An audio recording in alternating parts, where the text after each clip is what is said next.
नमस्कार, आप देख रहे हैं द सुगम। जी हाँ, देश में लगातार किसान आंदोलन चल रहा है और इसी बीच द सुगम आपके लिए किसान आंदोलन से जुड़ी अहम बातें लेकर आया है जो आपको जानना बहुत ज़रूरी है।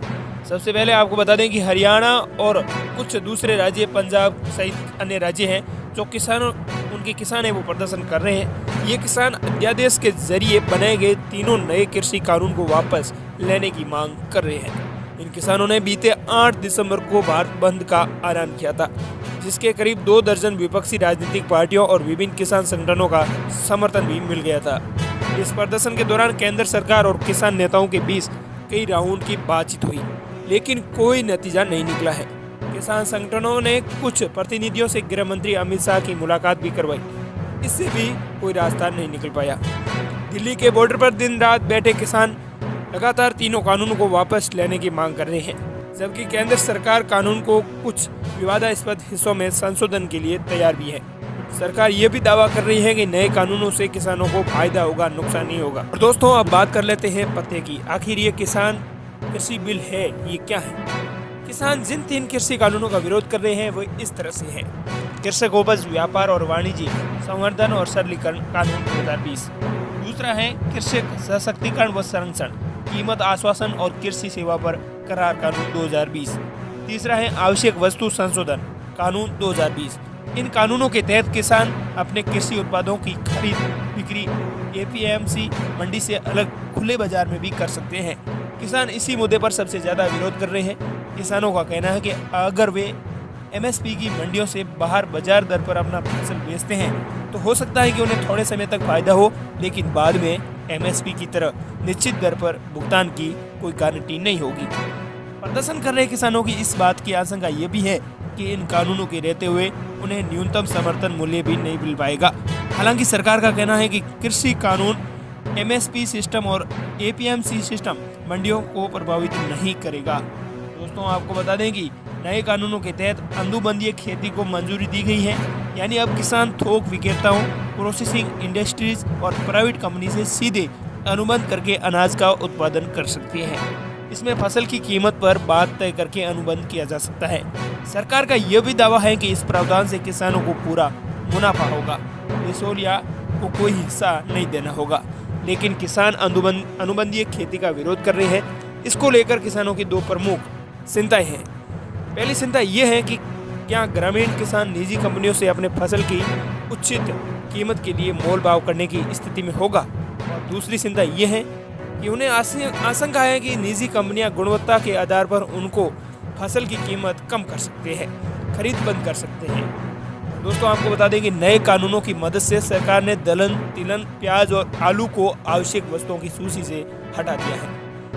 सरकार का कहना है कि इससे इन उत्पादों के भंडारण पर कोई रोक नहीं होगी। इससे निजी निवेश आएगा और कीमतें स्थिर रहेगी।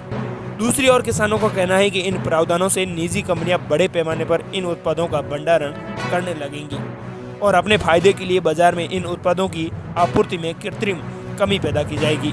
किसानों का यह भी कहना है कि जब उन्हें ऐसी कंपनियों की इच्छा के मुताबिक उत्पादन करना होगा और उन्हें कीमतें भी कम मिलेंगी। दोस्तों, आपको बता दें कि किसान की मांग क्या है और क्या सरकार कहां तक मानने को तैयार है, ये भी हम आपको बताने वाले हैं। किसान तीनों कानूनों को पूरी तरह वापस लेने की मांग कर रहे हैं। वे इन कानूनों में किसी संशोधन के लिए तैयार ही नहीं है। किसानों की मांग है कि सरकार संसद का विशेष सत्र बुलाकर इन तीनों कानूनों को निरस्त करे। किसान संघ कृषि उत्पादों की एमएसपी से कम मूल्य पर खरीद को दंडनीय अपराध के दायरे में लाने की मांग कर रहे हैं। इसके अलावा वे धान, गेहूं की फसल की सरकारी खरीद को सुनिश्चित करने की भी मांग कर रहे हैं। केंद्र सरकार इन 3 कानूनों को लेकर किसान नेताओं की कई वर्गों से बात की है। सूत्रों और मीडिया रिपोर्ट्स के मुताबिक इस मामले में निजी कंपनियों को रेगुलेट करने की व्यवस्था और फ्रेमवर्क लाने के लिए सरकार तैयार है। सरकार एमएसपी बहाल रखने और एपीएमसी मंडियों को मजबूत करने के लिए लिखित आश्वासन भी देने को तैयार है। ये खबर रही पते की। सरकार एमएसपी बहाल रखने और एपीएमसी मंडियों को मजबूत करने के लिए लिखित आश्वासन भी देने को तैयार है, यानी कि एग्रीमेंट सरकार आपको बना के देगी, किसानों को एग्रीमेंट देगी कि हम ये मंडियों को मजबूत करने के लिए हम लिखित में आश्वासन दे सकते हैं। सरकार इस बात के लिए भी तैयार है कि किसान और निजी कंपनियों में किसी विवाद का फैसला सब डिविजनल मजिस्ट्रेट के जरिए ही नहीं होगा, बल्कि किसानों के सामने अदालत जाने का विकल्प भी सामने होगा। लेकिन किसान सरकार के इन संशोधन से भी संतुष्ट नहीं है। जी हाँ, आप सही सुन रहे हैं। भाई आपको बता दें कि आखिर ये एपीएमसी है क्या। विभिन्न राज्यों में स्थानीय नियमों के तहत सरकारी एजेंसी या आधिकारिक ऑडिटों के जरिए किसानों से कृषि उत्पादों की खरीद बिक्री के लिए agriculture producer market committee APMC का गठन किया गया है। महाराष्ट्र में ऐसी 300 कमेटियां मौजूद हैं, जबकि बिहार में 2006 में ऐसी कमेटियों को भंग कर दिया गया है।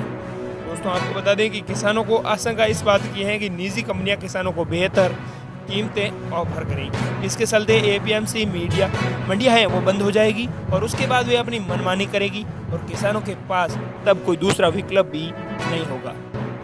किसान चिंता बहुत कर रहा है और इसी बीच सरकार की बैठकें भी चल रही हैं और इसी बीच आपको बता दें कि देश दुनिया क्या कर रही है।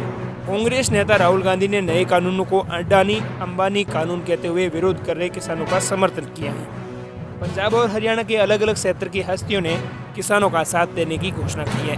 वहीं आपको बता दें कि पंजाब के पूर्व मुख्यमंत्री प्रकाश सिंह बादल ने पद्म विभूषण सम्मान लौटाने की घोषणा की है।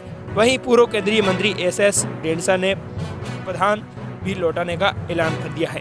और इसी बीच दोस्तों आपको बता दें कि ओलंपिक पदक विजेता बॉक्सर विजेंद्र सिंह ने कहा है कि अगर किसानों की बात नहीं मानी गई तो वे अपना खेल रत्न पुरस्कार वापस लौटा देंगे। दोस्तों ये थी आज की छोटी सी लेटेस्ट जानकारी और ये जानकारी आपको कैसी लगी और साथ ही कमेंट बॉक्स के जरिए ये भी बताएं कि आपको किसान आंदोलन के बारे में क्या कहना है। क्या आप विरोध कर रहे हैं या फिर समर्थन कर रहे हैं? कमेंट बॉक्स के माध्यम से जरूर बताइएगा। मिलते हैं नई तमाम काम की खबरों के साथ, तब तक बने रहो आपके और अपने चैनल द सुगम के साथ।